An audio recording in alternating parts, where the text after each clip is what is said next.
In the bitter cold of 18th-century Siberia, Fyodor Mikhailovich rose before dawn each morning, venturing into the untamed wilderness that had become both his livelihood and his prison.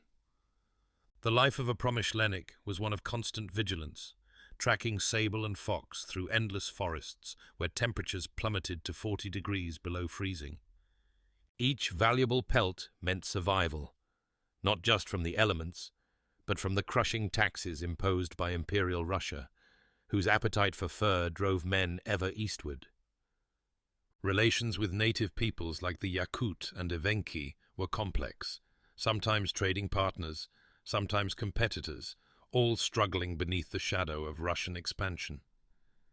The wisest traders learned the indigenous ways, their hunting techniques, survival skills, and knowledge of the land that had sustained them for generations. The journey to trading posts could take months, facing dangers from blizzards, starvation, and wolves that stalked the traders' trails, drawn by the scent of furs and desperation. At government trading posts, the Promyshleniki bartered their precious furs for supplies, vodka, and perhaps enough silver to pay the Tsar's ever-increasing yasak, the fur tax that fueled an empire. For some, the harsh life of a fur trader became an addiction to freedom, pushing them further into unmapped territories where imperial power existed only as a distant rumor.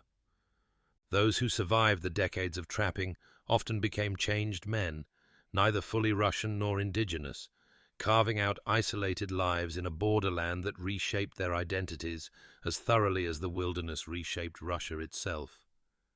Within a century, these solitary paths of trappers and traders had connected a sprawling Russian empire from Moscow to the Pacific, an expansion driven not by armies, but by the humble, desperate men who followed the tracks of fur-bearing creatures into history.